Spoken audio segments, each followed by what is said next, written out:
नमस्कार प्यारे विद्यार्थियों, राम राम, सत श्री अकाल, जय हिंद, जय भारत। दोस्तों, मैं के.आर. जाखड़, रीजनिंग गुरु, स्वागत करता हूं आप सभी का अपने YouTube channel KR. Jakhar sir academy में। और दोस्तों, जिन विद्यार्थियों ने अभी तक चैनल को सब्सक्राइब नहीं किया है या जो विद्यार्थी नए विजिट कर रहे हैं हमारे चैनल पे, तो वो पहले चैनल को सब्सक्राइब करें और साथ ही बेल आइकन दबाएं ताकि सभी वीडियोज की नोटिफिकेशन आप तक पहुंच सके। और आज मैं जिस चैप्टर पे बात करने वाला हूं, कथन निष्कर्ष पे, कथन निष्कर्ष के जो क्वेश्चन की हम बात करने वाले हैं, उससे पहले आप सभी लोगों से निवेदन है कि कथन निष्कर्ष के 5 वीडियोज 5 क्लासेज पहले हो चुकी है। सबसे पहले वो 5 क्लासेज देखें।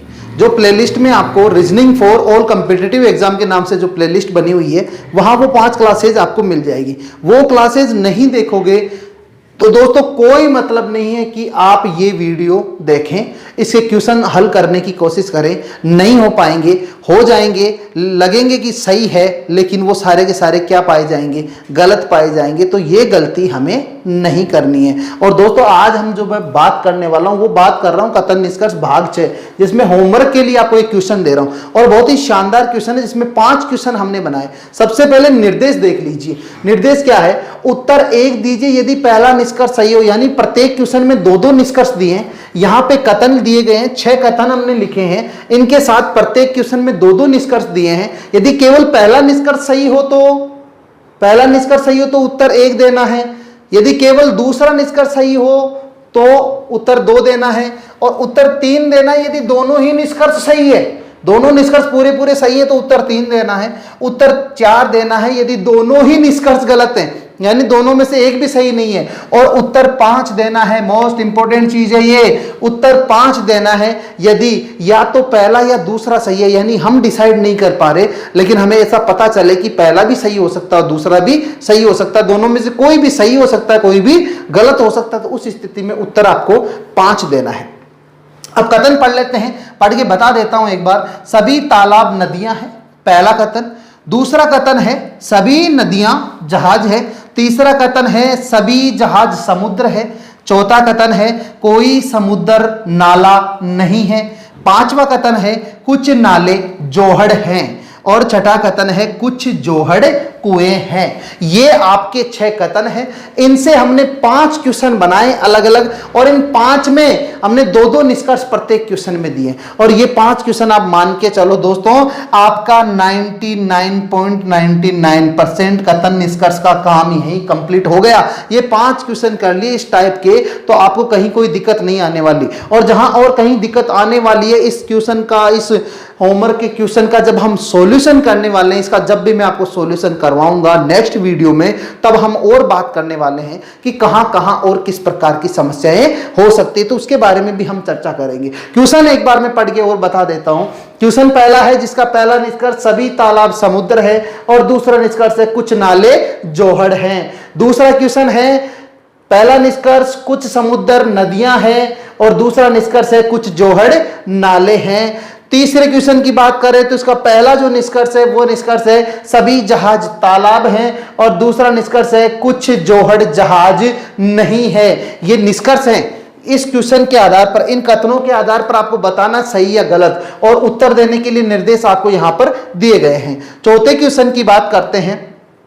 कुछ जोहड़ के नदी होने की संभावना है। संभावना का क्वेश्चन भी हमने डाल दिया है। कुछ जोहड़ के नदी होने की संभावना है, और यहां है सभी तालाब के कुएं होने की संभावना है। आगे 5वां क्वेश्चन है अधिकतर समुद्र नदियां हैं और इसका दूसरा निष्कर्ष है कम से कम कुछ नदियां तालाब है। तो दोस्तों, ये चीज हमने आपको अभी तक नहीं बताई है, तो मैं बता देता हूं कि कुछ से पहले चाहे कुछ आए चाहे नहीं आए, ये जो अधिकतर शब्द है इसका मतलब भी क्या है? कुछ। 1% से लेकर 99% तक सारे किस में आएंगे?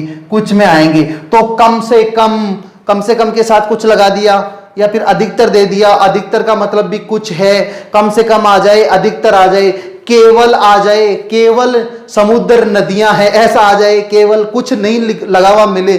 तो इन सब का जो मतलब होता है, उन सब का मतलब क्या होता है? कुछ होता है। जब तक आपके सामने सभी ऐसा लिखा हुआ ना मिले तो उसका मतलब सभी होगा, ऐसा लिखा हुआ ना मिले तो सभी कभी भी नहीं होगा। जब तक सभी लिखा हुआ ना मिले तो आपको सभी नहीं समझना। बाकी जितनी भी चीजें लिखी हुई मिलेगी उन सब का मतलब क्या होता है, कुछ होता है। दोस्तों एक इंपॉर्टेंट बात मैं आपको बता दूं, ये 5 क्वेश्चन आपने ढंग से सोल्व कर लिए ना तो जिंदगी में कभी आपको कथन निष्कर्ष में परेशानी नहीं आने वाली है। और यकीन मान के चलिए प्रत्येक एग्जाम में 4 से 5 क्वेश्चन आपको पूछे जाते हैं। 5 नंबर का अकेला चैप्टर है और ये चैप्टर जितना मुश्किल लगता है उतना मुश्किल नहीं है, ये चैप्टर उतना ही आसान है।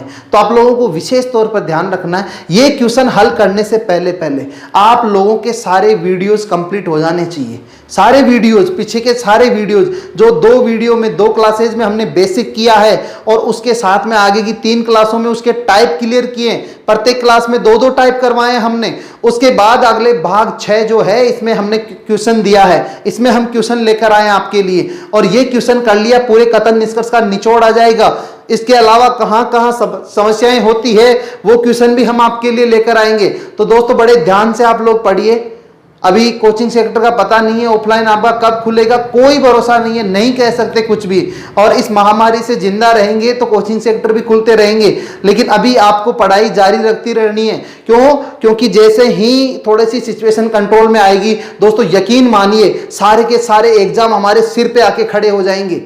सारे एग्जाम हमारे सिर पे खड़े हो जाएंगे और उस समय हमें यह भी समझ में नहीं आएगी कि क्या करना है। जैसे अर्थक्वेक होता है, भूकंप आता है ना, भूकंप, तब भगदड़ मचती है, हमें समझ में नहीं आता क्या करना है क्या नहीं करना है। जैसे किसी मकान में आग लगती है तो हमें यह समझ में नहीं आता कौन से सामान को बचाया जाए, कौन से सामान को छोड़ दिया जाए। जब दिमाग हैंग हो जाता है ना पूरा, वैसे हैंग हो जाएगा जब सारी की सारी वैकेंसीज के एग्जाम आपके सिर पे आके खड़े हो जाएंगे। तो उससे पहले आग लगने पर कुआं खोदने से कोई फायदा नहीं होता दोस्तों। उससे पहले इतना तैयार हो जाइए चाहे कोई भी एग्जाम सिर पे आके खड़ा हो जाए, हम प्रत्येक एग्जाम को, प्रत्येक परीक्षा को पास करने की हिम्मत रख पाए, इतना आप लोगों को तैयार होना है। और दोस्तों इससे ज्यादा भाषणबाजी मेरे से करीबी नहीं जाती है। आपको ये सारी चीजें समझ में आई होगी। ये जो क्वेश्चन है हम थोड़ा सा साइड में हो जाते हैं, आप लोग अच्छे से इसका स्क्रीनशॉट ले लीजिए, वरना कहेंगे सर साइड में नहीं हुए, हम स्क्रीनशॉट नहीं ले पाए। आप अच्छे से स्क्रीनशॉट ले लीजिए, हम थोड़ा सा साइड में हो गए हैं, फिर बाद में विजिबल हो जाएंगे आपके सामने। 10 सेकंड का समय काफी होता है, इतना समय कि आप वीडियो को पॉज करें और इसका स्क्रीनशॉट ले लें। तो दोस्तों इसका सॉल्यूशन लेके आएंगे, एक वीडियो में इसका सॉल्यूशन करेंगे, बहुत ही अच्छे तरीके से इसका सॉल्यूशन करने वाले हैं। तो दोस्तों अच्छे रहिए, साफ सुथरे रहिए, मस्त रहिए, खुश रहिए और अपनी पढ़ाई जारी रखिए।